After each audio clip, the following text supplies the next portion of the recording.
जय माता की राम दीपाल बाजा मेरा मोरी राम वो मेरा बड़ा देवा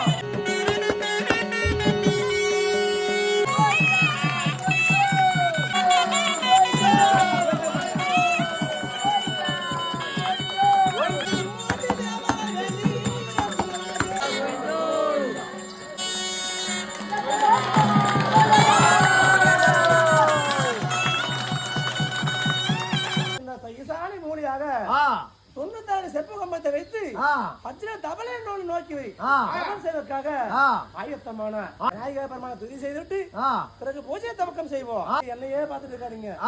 ஆனா நாலா பக்கம் சுத்தி பாருங்க. மாயக்கண்ணா ஆழ்வார் மீது பறந்து வருவாரு.